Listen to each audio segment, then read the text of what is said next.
The warning lights flashed red across the control panel as Jinho gripped the steering controls of his transport ship. Sparks flew from damaged circuits, and the engine made terrible grinding sounds that meant only one thing: his ship was dying. "Come on, hold together," Ginho whispered to his vessel as he searched for somewhere to land.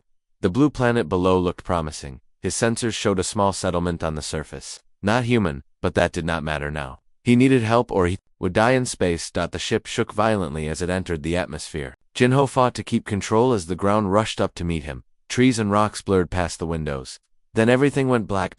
Jinho woke up with his head pounding. Sunlight streamed through a crack in his ship's hull. He was alive, which surprised him. The crash should have killed him. He climbed out of his damaged ship and looked around. The landscape was strange and beautiful. Purple grass covered rolling hills. 2 suns hung in an orange sky. Strange crystalline trees sparkled. In the distance, this was definitely not a human world. "Hello," a voice said behind him. Jinho spun around and saw something that made him step back in surprise. The creature stood 7 feet tall and looked like it was made of living crystal. Its body was translucent blue with veins of silver light running through it. Where a human would have eyes, this being had 2 glowing orbs that pulsed with soft white light. "You are human," the crystal being said. Its voice sounded like wind chimes in a gentle breeze. "I am Veltar, commander of this mining station. You have crashed on Ultrorian territory." Jinho raised his hands to show he meant no harm. "My name is Ginho. My ship broke down. I did not mean to intrude on your world." Veltar studied him carefully. The commander's glowing eyes dimmed and brightened as he thought. Ginho knew that humans had a bad reputation in this part of the galaxy. Most aliens saw humans as aggressive and dangerous. He expected Veltar to order him to leave, or worse. "You are injured," Veltar said instead. "Come, we will help you." This surprised Jinho. He touched his forehead and felt dried blood.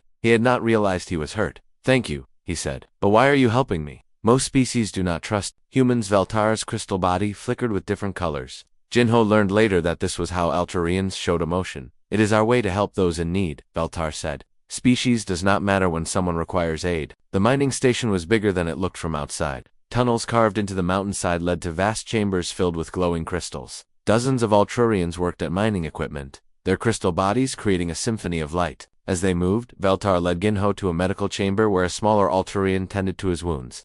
The healer's touch was surprisingly gentle for a being made of crystal. Cool energy flowed from her fingers, and Ginho felt his pain fade away. "This is Kresh," Veltar said, introducing another Ultrarian who had joined them. "She is our chief mechanic. She will examine your ship to see what can be done." Kresh was different from the others. Her crystal body was darker, almost black, with veins of gold instead of silver. When she spoke, her voice was deeper and more musical. "The damage is severe," she told Jinho, after spending an hour looking at his ship. "Your engine core is cracked, and your navigation systems are destroyed. This will take time to repair."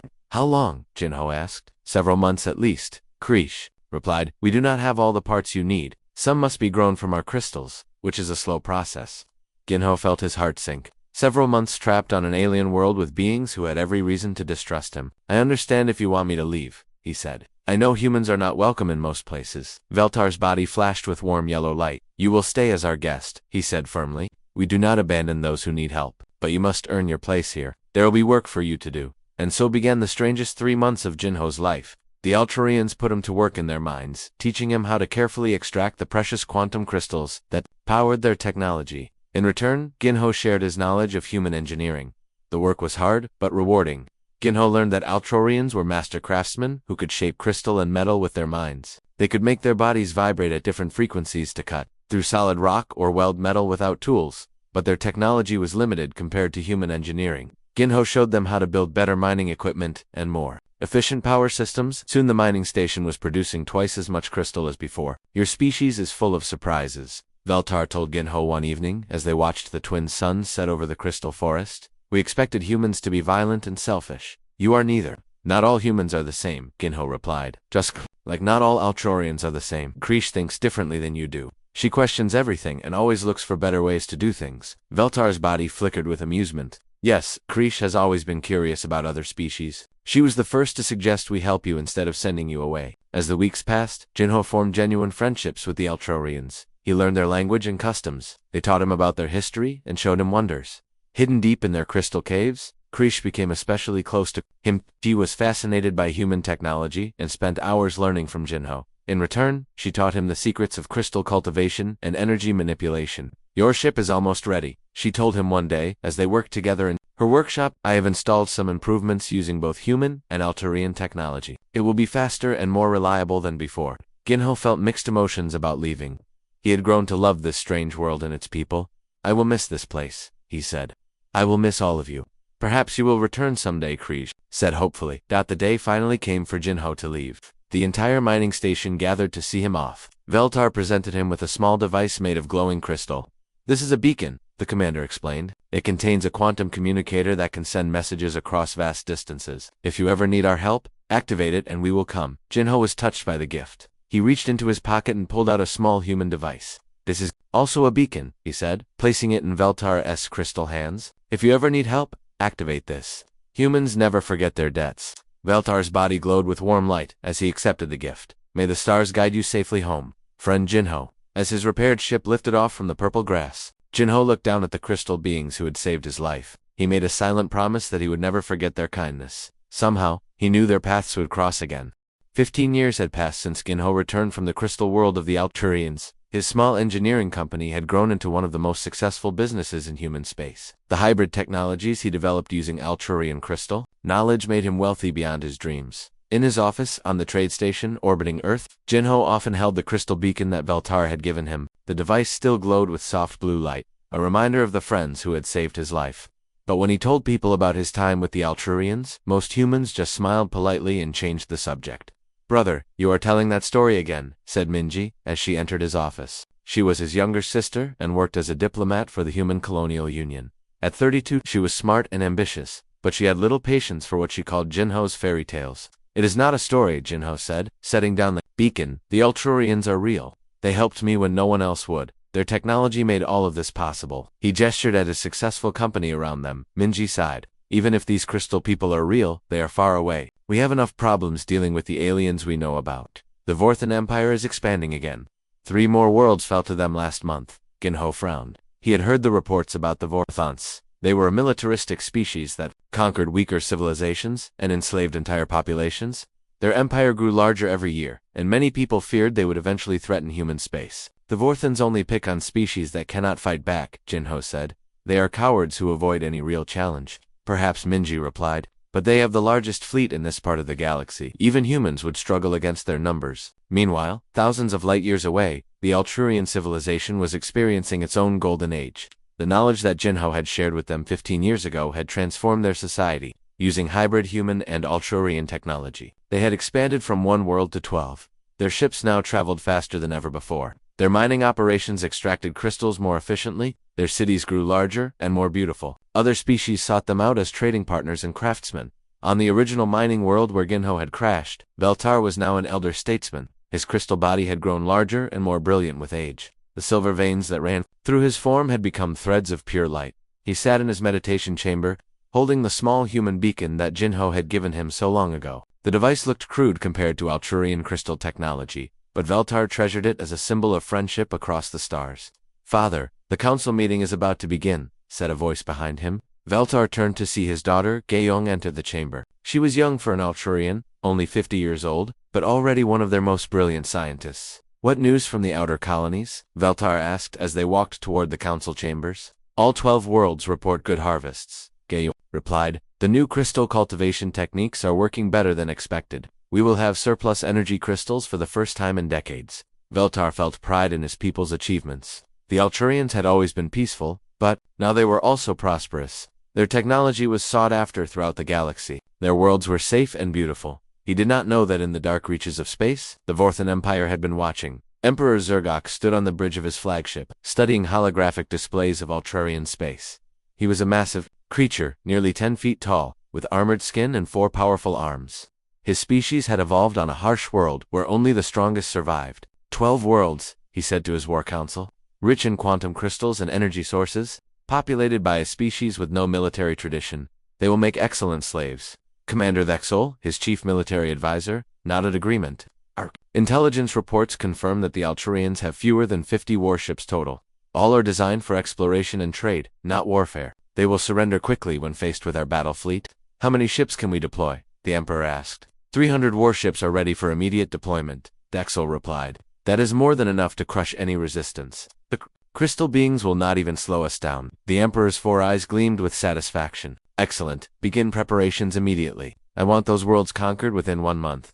Back in human space, Admiral Hansel was reviewing fleet deployment reports when an aide brought him disturbing news. Sir, our long-range scouts have detected unusual Vorthan fleet movements. They appear to be massing ships near the outer rim. Hansel was a veteran commander who had served in 3 wars. He understood the implications immediately. How many ships? At least 300 confirmed, sir, possibly more. They are moving toward a region that contains several minor alien civilizations. Any human interests in that area? No, sir. The nearest human colony is 50 light-years away, but there are several peaceful species that have trade agreements with us. Hansel made a note to increase patrols along the human border. The Vorthans were clearly planning another conquest, but as long as they stayed away from human space, there was little he could do. The Human Colonial Union had strict rules about interfering in alien conflicts. On the Altrorian homeworld, Veltar was enjoying a peaceful evening when urgent alarms began sounding throughout the city. He rushed to the communication center, where panicked voices filled the air. Colony 7 is under attack, reported the communications officer. Unidentified warships appeared without warning. The colony's shields are failing. More reports flooded in. Colony 3 had gone silent. Colony 9 was calling for help as enemy ships surrounded their world. Within hours, it became clear that a massive invasion force was attacking multiple Altrurian worlds simultaneously. The council met in emergency session. Elder after elder spoke of their shock and fear. The Altrurians had not faced war in over 1,000 years. Their small fleet was scattered across 12 worlds and completely unprepared for military action. We must contact other species for help, suggested one council member. The hegemony might assist us. The hegemony is too far away. Another replied, by the time they respond, we will all be slaves or dead. Veltar listened to the debate with growing despair. Then his hand touched the small device in his robes, the human beacon that Ginho had given him so long ago. A promise from a friend across the stars. There is one possibility, Veltar said, quietly. The council chamber fell silent as all eyes turned to him. 15 years ago, a human was stranded on our world. We helped him, and he promised that humans never forget their debts. Several council members made sounds of disbelief. You want to trust our survival to a promise made by one human years ago? Asked Elder Morik. Humans care nothing for other species. They are as warlike as the Vorthons. This human was different, Veltar insisted. He lived among us for months. He learned our ways and respected our culture. If he is still alive, he will remember. The debate continued for hours while more colonies fell to the Vorthon invasion. Finally, with no other options remaining, the council voted to let Veltar try his desperate plan. In his private chamber, Veltar held the small human beacon with trembling hands. He had no idea if it would still work after 15 years. He had no proof that Jinho was even alive. But he remembered the sincerity in the young human's voice when he made his promise. Veltar activated the device and spoke into it. This is Veltar of the Altrian Republic. If Jinho still lives, tell him that his friends are in great danger. The Vorthans have come with many ships. We need help. The beacon glowed briefly, and then went dark. Veltar did not know if his message had been received. All he could do now was wait and hope that somewhere in the vast galaxy, a human would remember an old debt. The attack came without warning. Gaeong was working in her laboratory on Colony 7 when the ground began to shake. Through her window, she saw massive dark shapes descending from the sky. Vorthon warships, each one bigger than an entire Altrurian city, blocked out the sun. Emergency evacuation, the voice on the communication system announced. All civilians report to the crystal caves immediately. Gaeong grabbed her research data and ran toward the evacuation tunnels. Around her, other Altrarians moved with calm efficiency despite their fear. Their crystal bodies flickered with colors of distress, but they did not panic. The first energy blasts hit the city's outer districts. Buildings made of shaped crystal shattered like glass. The beautiful gardens that the Altrurians had spent decades cultivating turned to ash in seconds. The Vorthans were not interested in preserving anything. They only wanted to destroy and conquer. In the crystal caves beneath the city, thousands of Altrurians huddled together. Their combined light created a soft glow that should have been comforting. Instead, it felt like a funeral. The shields are down, reported a technician. Vorthan ground forces are landing throughout the colony. Gaeong watched the tactical displays with growing horror. The Vorthons had brought an overwhelming force. Hundreds of troop transports were disgorging soldiers across the planet's surface. The small Altrurian security force was quickly overwhelmed. We need to evacuate the research facilities, Gaeong told the colony administrator. The quantum crystal data cannot fall into Vorthon hands. There is no time, the administrator replied sadly. The Vorthans have already seized the main research complex. All we can do now is try to get our people to safety. Above them, the battle was already over. The Altrurian defense ships had tried to fight, but they were explorers and traders, not warriors. Their weapons were designed for mining and construction, not warfare. The Vorthan battle fleet destroyed them in minutes. Commander Thexul stood on the bridge of his flagship, watching the easy victory with satisfaction. The crystal beings had proven even weaker than expected. 3 colonies had fallen in the first day of the invasion. Status report, he ordered his communications officer. Colonies 3, 7, and 9 are secure, the officer replied. Resistance was minimal. We estimate 70% of the population has been captured alive for slave labor. Excellent. What about the other colonies? Siege fleets are in position around 6 more worlds. Colony commanders are demanding surrender within 12 hours, or face total destruction. Vexel nodded with approval. The Vorthan way was always the same. Overwhelming force applied quickly to crush enemy morale. Most species surrendered rather than face annihilation. Have we located their main crystal production facilities? He asked. Yes, sir. The largest quantum crystal mines are on the original colony world. Our intelligence suggests this is also where their government is located. Good. Once we control their capital, the remaining colonies will surrender without a fight. On the Alturian homeworld, Veltar watched the reports with a heavy heart. Half of their colonies were already under attack. The others were surrounded and cut off. Their small fleet had been scattered or destroyed. The council met in continuous session, but there was little they could do. Some members wanted to surrender immediately to save lives. Others insisted they should fight to the end, even if defeat was certain. We should evacuate the remaining colonies, suggested Elder Morik. Load everyone onto transport ships and flee to unexplored space. Where would we go? Asked another council member. The Vorthans will hunt us down eventually. They never leave enemies alive. Then we fight, said Elder Curtin firmly. We may be peaceful, but we are not helpless. Our crystal technology could be turned into weapons. Veltar listened to the debate while holding the small human beacon. He had activated it hours ago, but there had been no response. Perhaps the device was too old. Perhaps Jinho was dead. Perhaps humans simply did not care about alien problems. Father Gayun said as she entered the council chamber. She had escaped from Colony 7 on one of the last evacuation ships. I have news from the outer colonies. The Vorthans are not just conquering our worlds. They are stripping them of all resources. What do you mean? Veltar asked. They are using massive mining ships to extract every quantum crystal they can find. They are destroying our cities and turning our worlds into barren rocks. This is not just conquest. This is total annihilation of our civilization. The council chamber fell silent. Everyone understood what this meant. The Vorthians did not want Elturian slaves or tribute. They wanted to erase the Elturian people completely and steal everything they had built. We have to evacuate everyone we can, Veltar said finally.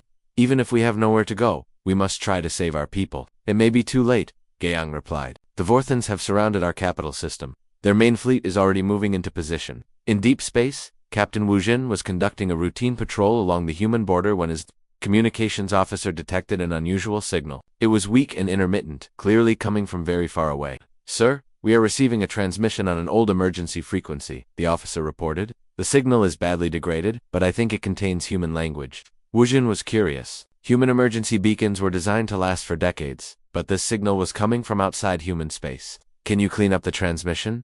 Working on it, sir. The officer worked at his console for several minutes. Got it. The message is short and keeps repeating. The voice that came through the speakers was alien, but it spoke clear human words. This is Veltar of the Alturian Republic. If Jinho still lives, tell him that his friends are in great danger. The Vorthans have come with many ships. We need help. Wujin felt a chill run down his spine. He had heard of Jinho, the successful businessman who claimed to have been saved by crystal aliens years ago. Most people thought it was just a story, but here was proof that it was real. Sir, what should we do? Asked his first officer. Record the message and send it to Fleet Command immediately, Wujin ordered. Then plot a course for the nearest communication relay. This needs to reach Earth as fast as possible. Sir, we are supposed to maintain patrol along the border. The border can wait, Wujin said firmly. If aliens are calling for help using human emergency protocols, that means they have earned the right to human protection. We do not abandon our friends. The patrol ship changed course and headed for the nearest relay station at maximum speed. Behind them, the alien message continued to repeat its desperate plea across the empty void of space. Meanwhile, the Vorthon main fleet was approaching the Alturian capital system. Emperor Zergok had come personally to oversee the final phase of the conquest. His massive flagship led a formation of over 200 warships. Resistance has been light so far, Commander Thexul reported. The crystal beings have no real military tradition. Their weapons are primitive and their tactics are non-existent. Good, the Emperor replied, but do not become overconfident. Sometimes desperate enemies can surprise you. Not these creatures, my lord. They are too peaceful to be dangerous. We will have complete control of their capital within days. The Emperor looked at the tactical display showing the Alturian homeworld. It was a beautiful planet, covered in crystal forests and gleaming cities. Soon it would be stripped bare, like all the others.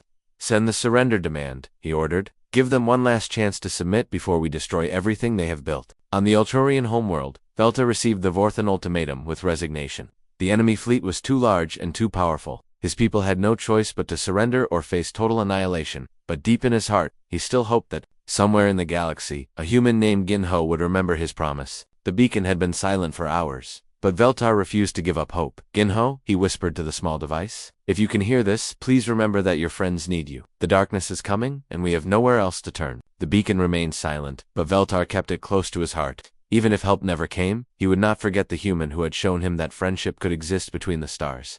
The message reached Earth within 36 hours. Captain Wujin's urgent transmission traveled through a network of communication relays, jumping from one human outpost to another until it arrived at Fleet Command headquarters. Admiral Deng was reviewing supply reports when his aide burst into his office without knocking. Sir, you need to see this immediately, the young officer said, his face pale with excitement. This better be important, Lieutenant, the Admiral said calmly. He was a veteran commander who had seen 3 decades of service. Very few things could shake his composure. Sir, we received an alien distress call. They are asking for help from someone named Jinho. The aliens claim to be friends of humanity. Admiral Dongyun frowned. Play the message. The alien voice filled the room, speaking clear human words despite its strange musical tone.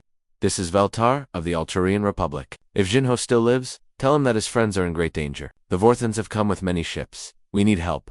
Run a search for any human named Ginho with connections to alien contact, the Admiral ordered, and get me everything we know about these Alturians and the Vorthan Empire. While his staff worked to Admiral Dongyun, studied the star charts. The signal had come from a region far outside human space. Any military response would require a major commitment of ships and resources. Sir, we found him, reported the lieutenant 20 minutes later.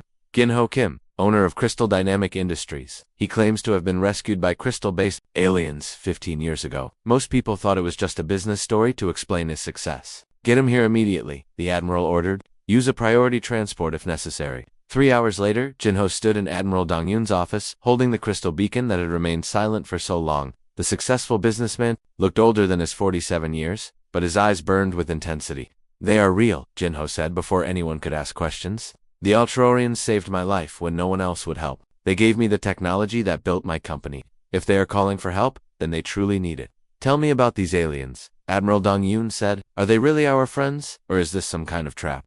Jinho spent the next hour describing his time on the Alturian world. He spoke of Veltar's kindness, Krash's curiosity, and the gentle nature of their entire civilization. He showed the Admiral samples of Alturian crystal technology and explained how it had revolutionized human engineering. They are not warriors, Jinho said. They have never harmed anyone. All they know how to do is create beautiful things and help others. If the Vorthans are attacking them, it is like watching wolves attack sheep.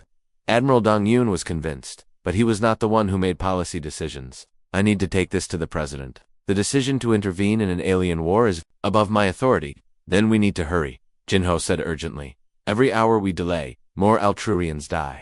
President Kyungmi received them in the emergency situation room deep beneath the Capitol building. She was a small woman with silver hair, but her presence filled the room. Around the table sat the most powerful people in human government. Explain the situation, she ordered. Admiral Dongyun presented the facts clearly and efficiently. The 2 Alturians were peaceful aliens who had helped a stranded human. Now they were being attacked by a militaristic empire and had called on humanity for help. What are our obligations here? Asked the Secretary of Defense. We have no treaty with these Alturians, no formal alliance. Why should we risk human lives for aliens we barely know? Because it is the right thing to do, Jinho said passionately. They helped me when they had no obligation to do so. They could have let me die in space, but they chose to save me. Now, they need our help. The Vorthan Empire has over 300 ships in their invasion fleet, added the intelligence director. Even if we wanted to help, the cost in human lives could be enormous.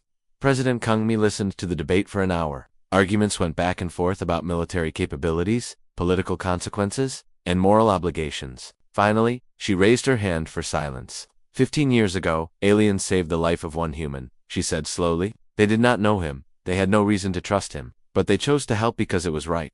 Now they are facing extinction, and they have asked for our help. She paused and looked around the table at each person. What kind of species would we be if we turned our backs on friends who need us? What would that say about human honor and loyalty?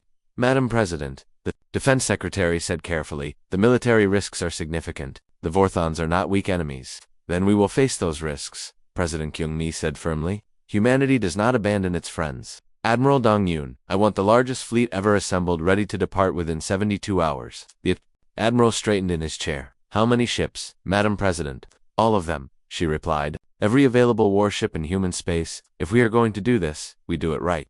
The room erupted in activity as orders went out across human space. Within hours, ships were being recalled from patrol duties, shore leave was cancelled, and supply depots worked around the clock to prepare for the largest military operation in human history.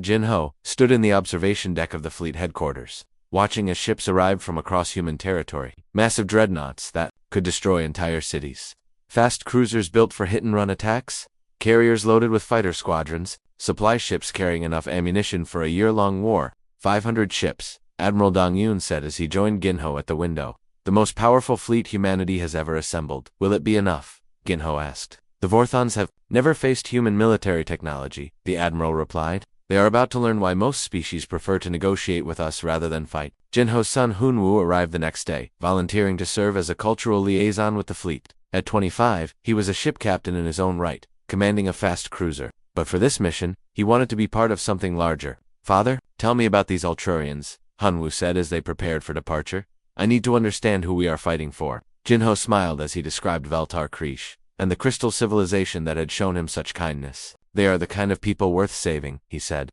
the kind of friends worth crossing the galaxy to help. News of the mission spread through human space like wildfire. Volunteers flooded recruitment centers, wanting to be part of the fleet. Veterans came out of retirement to serve. Civilian companies donated supplies and equipment.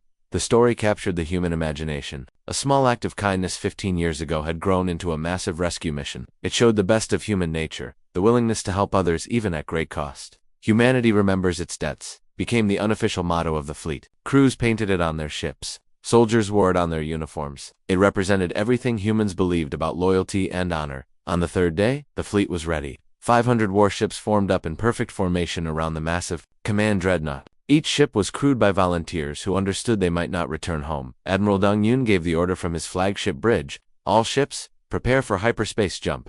Destination, Ultrurian space. We have friends to save.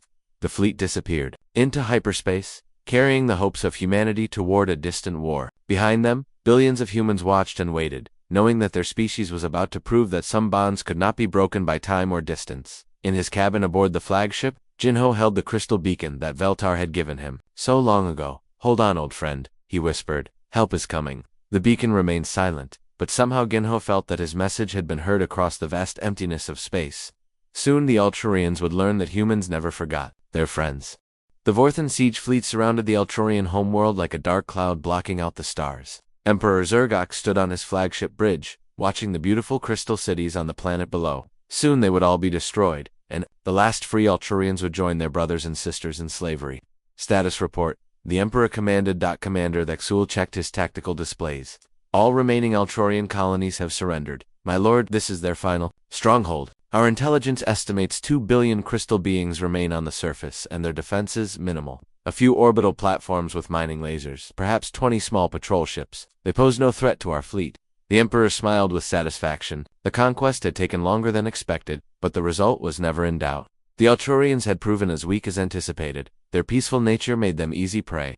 Send the final surrender demand, he ordered. Give them 1 hour to submit completely, or we begin orbital bombardment. On the planet's surface, Veltar received the ultimatum, in the deep crystal caverns, where the government had relocated. Around him, the surviving council members looked defeated. Their civilization was about to end, and there was nothing they could do to stop it. We should surrender, said Elder Morik. At least some of our people might survive as slaves.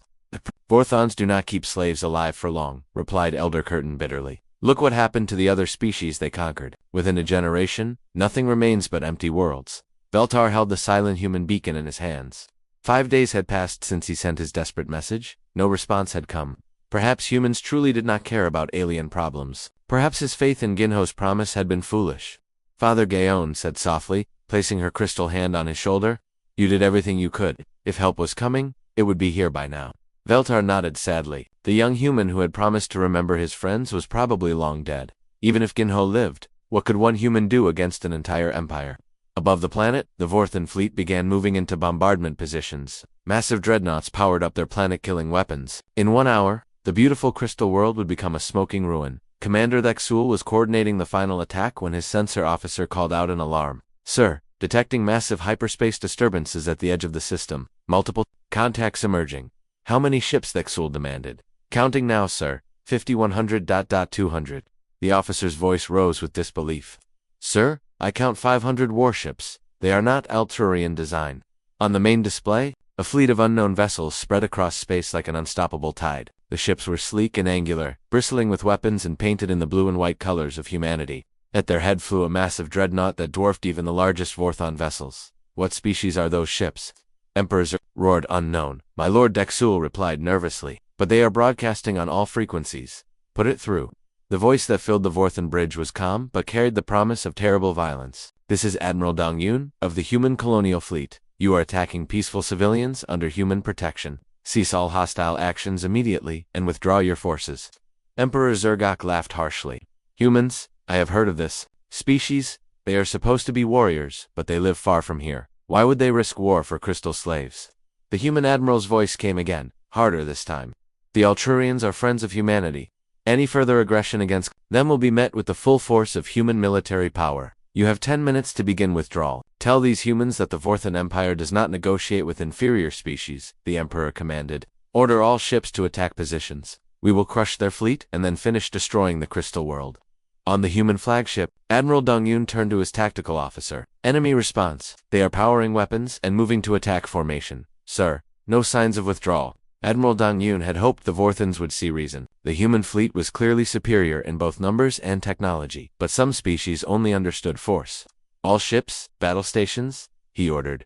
Rules of engagement are free fire. Show them why humans are called the galaxy's apex predators. The human fleet moved with deadly precision. Ships that had seemed scattered suddenly formed perfect attack formations. Fighters launched from carrier bays like angry swarms. Cruisers and destroyers raced ahead to engage the enemy. Vanguard Commander Dexul watched the approaching human ships with growing unease. He had expected them to advance slowly and cautiously like most species. Instead, they came straight at the Vorthon fleet with terrifying aggression.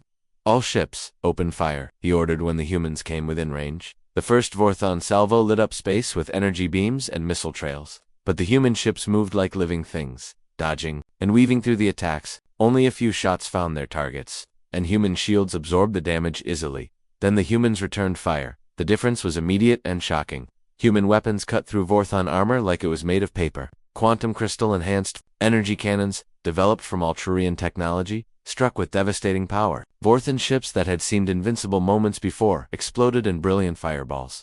Impossible. Emperor Zergok breathed as he watched his mighty fleet being torn apart. How can they be so powerful? The answer came from every direction. At once, human ships attacked with coordinated precision that spoke of centuries of warfare. Their tactics were aggressive and relentless. They did not fight to capture or intimidate. They fought to destroy. Admiral Tyone commanded the human attack wing, leading 50 fast cruisers in a flanking maneuver. His ships moved like a pack of wolves, surrounding isolated Vorthon vessels and tearing them apart with concentrated firepower. Target the command ship, he ordered his captains. Take out their coordination and the rest will collapse.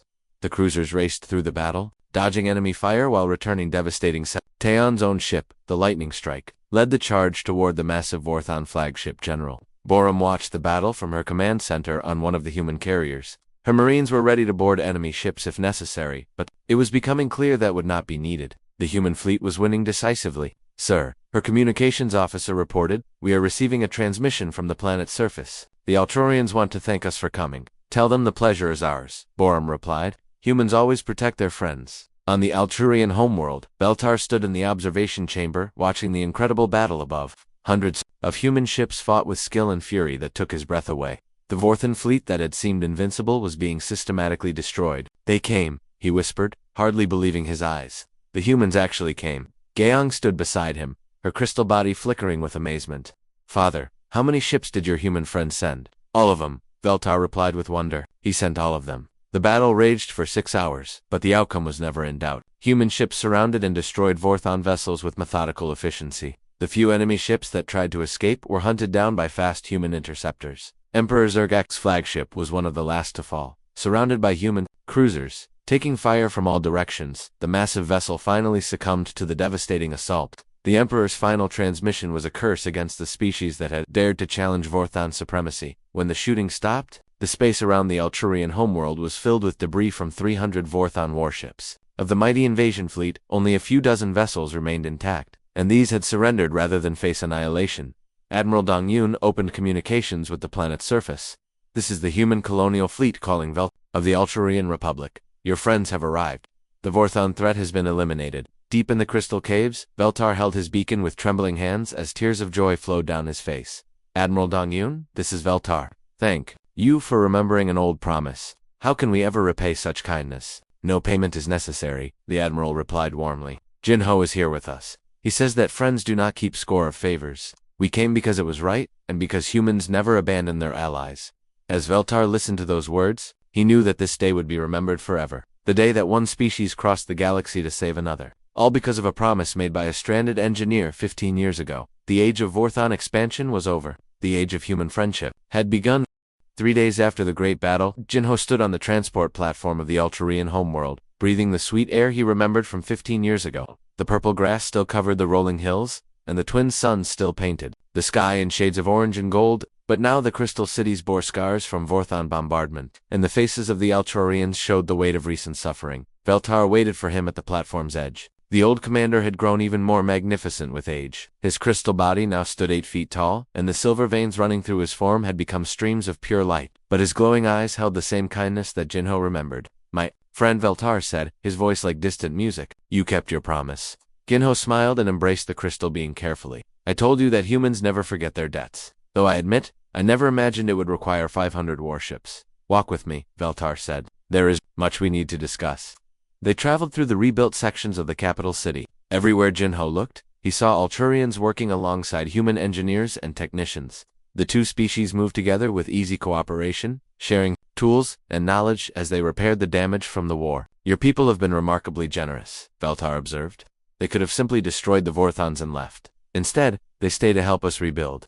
That is the human way, Jinho replied. We do not just rescue friends. We help them grow stronger so they can defend themselves in the future. They paused at an overlook where they could see the entire valley below. In the distance, construction teams were building something that had never existed on an Alturian world before. A military academy where young crystal beings would learn the arts of war from human instructors. I never thought I would see Alturians learning to fight, Veltar said sadly. We have been peaceful for over 1,000 years. Peace is a beautiful thing, Jinho replied, but sometimes you must be strong to protect that peace. The galaxy has many Vorthons in it. Ambassador Sungho arrived later that day to begin formal negotiations between the two species. He was a skilled diplomat who had spent years learning about alien cultures, but even he was amazed by how quickly humans and Alturians found common ground. Your civilizations complement each other perfectly, he told the joint council meeting. Humans excel at engineering and warfare. Alturians master energy manipulation and crystal technology. Together, you could achieve things neither species could accomplish alone. Councillor Naeyung,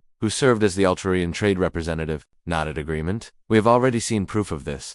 The weapons that saved us combined human engineering with our crystal enhancement techniques. Such cooperation could benefit both our peoples. The negotiations proceeded smoothly. Within a week, they had drafted the Treaty of Mutual Friendship and Defense. The document established permanent embassies, joint research projects, and military cooperation agreements. Most importantly, it created the Interspecies Friendship Accord, a framework that other peaceful species could join. Admiral Dongyun attended the signing ceremony aboard his flagship. Representatives from both species gathered in the ship's main conference room as history was made. When the last signature was added to the treaty, spontaneous cheering erupted from both humans and Alturians. This is more than just an alliance, the Admiral told the assembled delegates. This is proof that different species can become true friends. The galaxy needs more examples like this. News of the treaty spread quickly through known space. Other species watched with interest as humans and Alturians began their unprecedented cooperation. Some were skeptical that such different beings could work together. Others saw an opportunity to escape the constant threat of aggressive empires. The first to approach was the Helix Collective, a group of machine intelligences that had long feared Vorthon expansion. Their ambassador arrived within a month, seeking protection under the new Friendship Accord. Your victory over the Vorthons has changed everything, the machine delegate explained to Ambassador Soho for the first time in centuries. Peaceful species have hope that they can survive without becoming conquerors themselves. More species followed. The gentle Melodians, whose entire culture revolved around music and art. The scholarly architects, who built magnificent cities but had no weapons to defend them. The nomadic wanderers, who traveled between stars in great fleets but avoided all conflict. Each new member brought unique abilities to the growing alliance. The Melodians could communicate across vast distances using harmonic frequencies. The architects designed incredible structures that enhanced crystal technology. The wanderers shared knowledge of hidden routes through dangerous space. 6 months after the treaty signing, Jinho returned to the mining station where his adventure had begun. The facility had been expanded into a major research center where scientists from multiple species worked together on revolutionary projects. Kreese H greeted him at the entrance. The old mechanic had become the station's chief engineer and wore her new responsibilities with pride. Her dark crystal body now held veins of gold that pulsed with increased intensity when she was excited. "Jinho," she said warmly. "Come, see what we have accomplished." She led him through laboratories filled with wonders. Human computers enhanced with crystal processing cores that could think faster than any previous technology. Ultrarian meditation chambers that helped human scientists focus their minds for complex calculations. Hybrid engines that could travel farther and faster than anything either species had built alone. "This is just the beginning," Krish explained. "Wait until you see the new ship designs." In the main hangar bay, teams of engineers worked on a vessel unlike anything Jinho had ever seen. It combined the angular efficiency of human design with the flowing beauty of Ultrarian craftsmanship. Crystal veins ran through metal corridors like blood vessels of light. "We call it the Friendship class," Krish said proudly. "Fast enough to respond to any crisis, strong enough to defend peaceful worlds, and beautiful enough to inspire hope. The first ship will be named Unity." That evening, Jinho sat with Veltar in the commander's private garden. The crystal trees around them sang with gentle harmonies as the twin suns set behind the mountains. Both beings felt the satisfaction of a job well done. "Do you think our friendship will last?" Veltar asked. "History shows that alliances often fail when the immediate danger passes." Jinho considered the question carefully. "Our friendship began before any alliance existed. It started when you chose to help a stranger who needed aid. That kind of bond does not break easily." He reached into his pocket and pulled out the crystal beacon that had started everything. The device still glowed with soft blue light, but now it had been modified with human technology to communicate across even greater distances. "I want you to keep this," Jinho said, offering the beacon to Veltar, "but not as a way to call for help.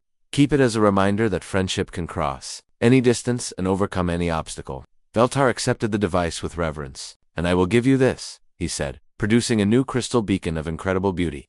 It was larger than the original, carved with intricate patterns that told the story of their species' friendship. "Let it remind you that the Ult will always remember the humans who crossed the galaxy to save them."